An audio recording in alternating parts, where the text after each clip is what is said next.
আসসালামু আলাইকুম ওয়া রাহমাতুল্লাহি ওয়া বারাকাতুহু। ইন্নাল হামদুলিল্লাহ আসসালাতু ওয়াসসালামু আলা রাসূলিল্লাহ। সম্মানিত শ্রোতা বন্ধুগণ, আশা করি আল্লাহ পাকের অশেষ মেহেরবানিতে আপনারা সকলে ভালো আছেন। দূরে কিংবা কাছে, দেশে কিংবা প্রবাসে যে যেখান থেকে এই মুহূর্তে আমার সাথে অংশগ্রহণ করেছেন, সকলকে জানাচ্ছি আন্তরিক মোবারকবাদ।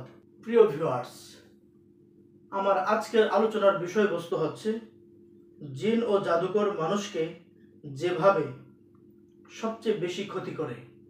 আপনার যদি জানা থাকে জিন ও জাদুকর আপনাকে ক্ষতি করার জন্যে কোন মাধ্যমটা ব্যবহার করে, কোন সিস্টেমে ক্ষতি করার জন্য চেষ্টা করে থাকে, তখন দেখা যাবে আপনি নিজেকে আত্মরক্ষার ক্ষেত্রে অনেকটাই সহজ হয়ে যাবে। আমি আমার এই দীর্ঘ চিকিৎসার অভিজ্ঞতার আলোকে দেখেছি, আমি আমার এই চিকিৎসার গবেষণায় দেখেছি, জিন ও জাদুকর মানুষকে ক্ষতি করার জন্যে যেই মাধ্যমটাকে সবচেয়ে বেশি ব্যবহার করে সেটি হচ্ছে স্বপ্ন। আপনার যিনি ক্ষতি করতে চাচ্ছেন তিনি আপনার ক্ষতি সাধন করার জন্য কোনো দুষ্ট প্রকৃতির জাদুকরের কাছে যাবেন।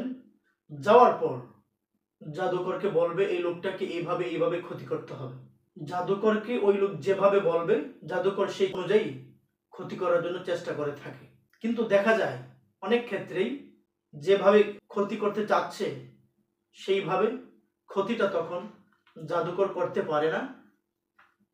জাদু করতে হলে কিছু জিনিস সংগ্রহ করতে হয়।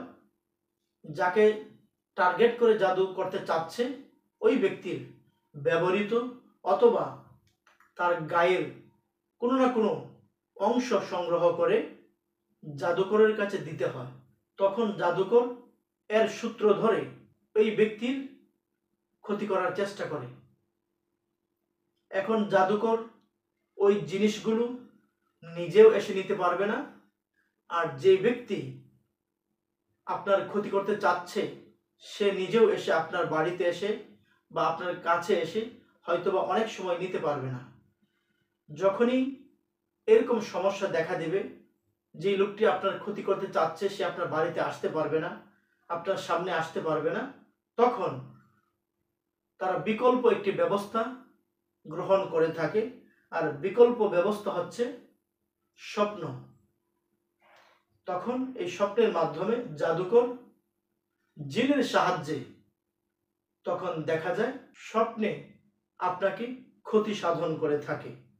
তাই যখনই দেখা যাবে আপনি উদ্ভট কোনো স্বপ্ন দেখবেন, স্বপ্নে যদি আপনি খাবার খান, এরকম আনকমন কোনো স্বপ্ন যখন আপনার সাথে ঘটবে, হঠাৎ একদিন দেখেছেন সেই বিষয়টা স্বাভাবিক, কিন্তু যদি বিষয়টা এমন হয় প্রায় সময় এরকম ভয়ঙ্কর উদ্ভট স্বপ্ন আপনি দেখে থাকেন এবং প্রায় সময় স্বপ্নে আপনি খাবার খেয়ে থাকেন, আর এ জাতীয় স্বপ্ন দেখার ফলে এবং খাবার খাওয়ার ফলে দিন দিন আপনি অসুস্থ হয়ে যাচ্ছেন, তখন আপনাকে বুঝতে হবে আপনার পিছনে শত্রু রয়েছে।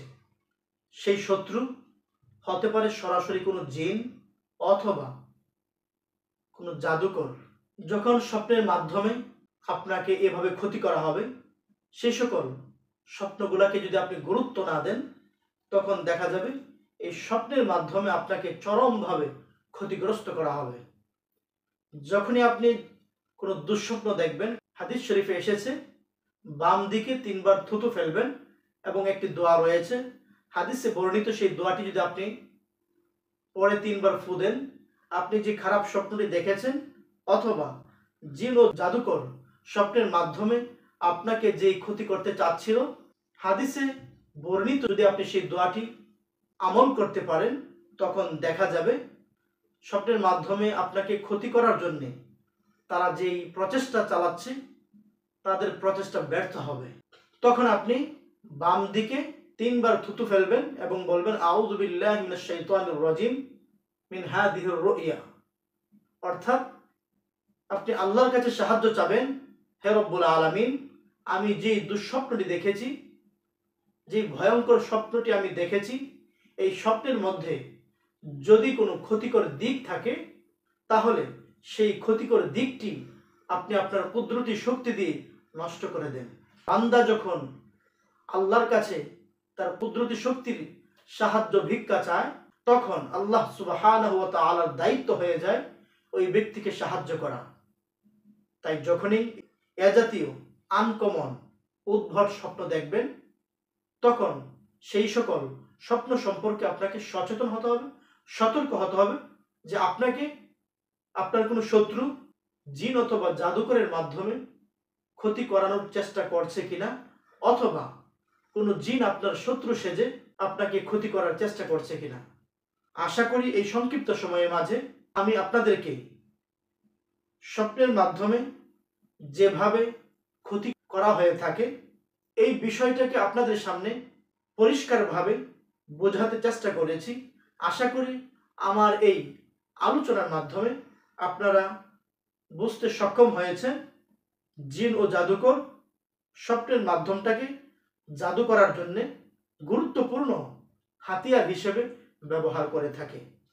আমার এই আলোচনা বুঝে আপনি যদি সতর্ক হতে পারেন, আপনি যদি উপকৃত হতে পারেন, তখনই আমার এই চেষ্টা, আমার এই আলোচনা সার্থক হবে। আবারও দেখা হবে নতুন কোনো একটি ভিডিওতে। সেই পর্যন্ত আল্লাহ তাআলা আপনাদের সকলকে ভালো রাখুক, সুস্থ রাখুক এই প্রত্যাশা ব্যক্ত করে আজকের মতো এখানেই বিদায় নিচ্ছি। আল্লাহ হাফেজ।